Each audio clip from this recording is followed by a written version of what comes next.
हमने सवाल किया था कि वैशाली के जो वर्तमान विधायक हैं उनको उनके ही गृह गांव में लगातार विरोध का सामना करना पड़ रहा है और उनको शिलान्यास करने नहीं दिया जा रहा है और वो उल्टे पर लौट गए। पिछले 5 साल से विगत चुनाव हारने के बाद भी मैं जनता के बीच में लगातार उनके दुख सुख में मैं बना हूँ। रोज़ मैं किसी एक पंचायत में कहीं भी जब मैं भ्रमण करता हूँ तो आए दिन इस तरह की शिकायत आती है कि विधायक जी क्षेत्र में आते नहीं हैं, विधायक जी उनका फ़ोन उठाते नहीं हैं और क्षेत्र में जो भी डेवलपमेंट का काम हो रहा है उसमें अधिकांश लोग या तो नवादा, नालंदा, औरंगाबाद और दूसरे समस्तीपुर और दूसरे जिला के कॉन्ट्रैक्टर हैं जो यहाँ आकर काम कर रहे हैं। विधायक जी स्थानीय लोगों को किसी भी लोकल काम में शामिल नहीं करते हैं ताकि जो कुछ उनका लेन देन और दूसरा जो भ्रष्टाचार से जुड़ा मामला है वह लोगों के सामने जाहिर न हो। इसको लेकर विधायक जी हमेशा जो भी विकास का काम है या डेवलपमेंट वर्क में शामिल लोग वो दूसरे जिले के हैं। अधिकांश समय विधायक जी हाजीपुर में ही रहते हैं। नगमा क्योंकि मेरा रेगुलर आना जाना है, अभी कल परसों भी हम मिसरौलिया गए थे, नगमा गए थे, बिलसर गए थे।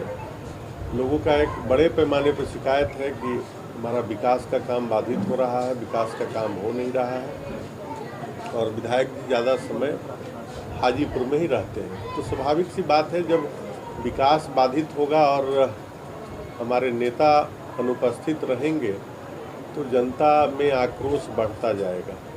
उनके गिरी प्रखंड में उनके अंचलाधिकारी के खिलाफ भी लोगों में आक्रोश है, लोगों ने उनके खिलाफ मोर्चा खोल दिया है। भ्रष्टाचार का आलम इतना बढ़ गया है कि वैशाली विधानसभा के अंदर जो तीनों प्रखंड हैं, तीनों में चाहे ब्लॉक डेवलपमेंट अफसर हो या सर्किल अफसर हो या पुलिस के पदाधिकारी, इनका काम भ्रष्टाचार को रोकना नहीं, इनका काम भ्रष्टाचार को बढ़ाना हो गया है।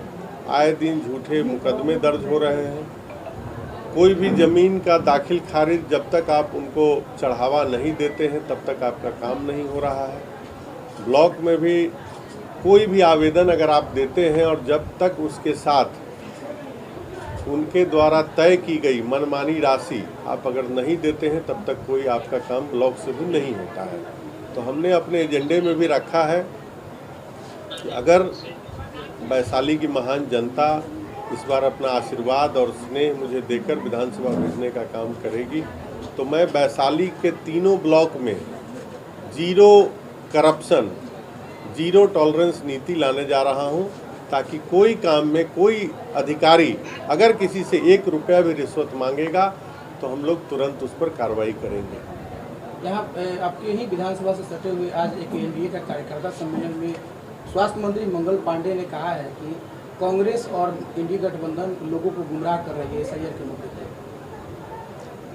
पूरे बिहार में जब से तेजस्वी यादव जी और हमारे माननीय जननायक नेता राहुल गांधी जी जन अधिकार यात्रा जब से चला रहे हैं तब से पूरे बिहार में एक सुनामी का लहर है। अभी 2-3 दिन पहले भी मैं कटिहार, अररिया, पूर्णिया 3 जिला में अपने माननीय नेता के साथ अभी दौरे पे था।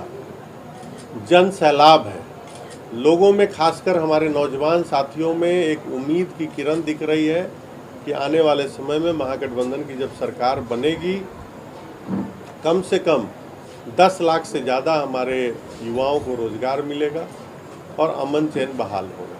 वैशाली सांसद का आज ही एक बयान आया है जिसमें उन्होंने कहा कि कांग्रेस और राहुल गांधी जी स्टालिन को लेकर घूम रहे हैं जो बिहारी को के डीएनए में मजदूर होने का जो बयान दिए थे। नहीं, ऐसा नहीं है, उसको मीडिया ने तोड़ मरोड़ को दिखाया।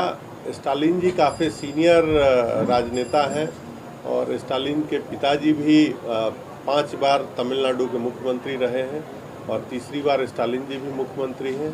तो स्टालिन जी ने इसको किसी दूसरे संदर्भ में कहा था लेकिन उसको हमारे जो विरोधी दल के नेता हैं वो कुछ और बढ़ा चढ़ा के बताने का प्रयास कर रहे हैं। अभी वर्तमान सरकार के जो भी मंत्री हैं हमारा काम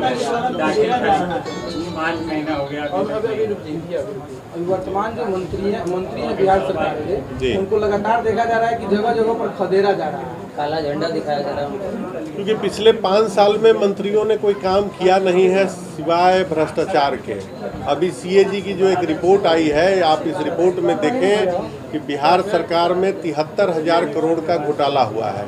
यह घोटाला विभिन्न विभागों में है, चाहे वह स्वास्थ्य का मामला हो, ग्रामीण कार्य का मामला हो, पथ निर्माण का मामला हो, शिक्षा का मामला हो।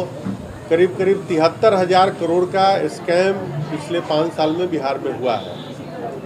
इसका नतीजा है कि मंत्री कहीं भी जा रहे हैं, क्षेत्र में जनता उनका अच्छे से स्वागत कर रही है और यह एक बदलाव का संकेत है। आने वाले समय में कांग्रेस महागठबंधन की सरकार बनने जा रही है और बिहार में खुशहाली, शांति और समृद्धि आने वाली है। वैशाली में कांग्रेस से कई प्रत्याशी दावेदार चर्चा भी है, इसको कैसे देखते हैं?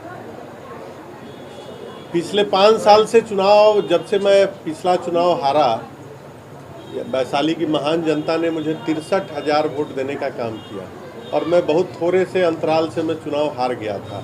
फिर भी 5 साल से मैं जनता के हर सुख दुख में, उनके हर अच्छे बुरे में उनके साथ में बना हूँ और मैं पार्टी में पिछले 17 साल से, मैं आपको बताना चाहता हूँ, हमारे सभी इलेक्ट्रॉनिक मीडिया और सोशल मीडिया के हमारे जो लोग हैं, कि मैं पिछले 17 साल से कांग्रेस पार्टी का सेवा कर रहा हूं और इस 17 साल में मैंने पार्टी की बहुत महत्वपूर्ण भूमिका भी निभाई है। मैं 2012 में बिहार प्रदेश युवा कांग्रेस का प्रदेश अध्यक्ष भी बना था और 2014 से मैं निरंतर पार्टी का प्रधान महासचिव प्रदेश का बना हूं।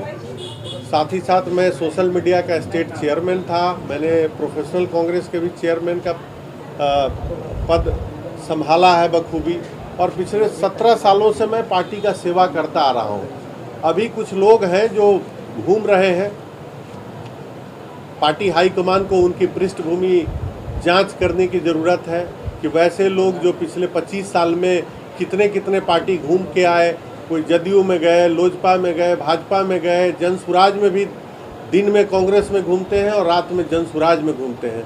तो वैसे लोगों से हाईकमान भली भांति वाकिफ़ है, किसको टिकट देना है, किसको नहीं देना है, पार्टी का यह शीर्ष नेतृत्व तय करेगा। मैं एक छोटा सा कार्यकर्ता हूं, आपके बीच में सेवा कर रहा हूं। अगर पार्टी मुझे सिंबल देने का काम करेगी तो मैं मजबूती से चुनाव लड़ूंगा।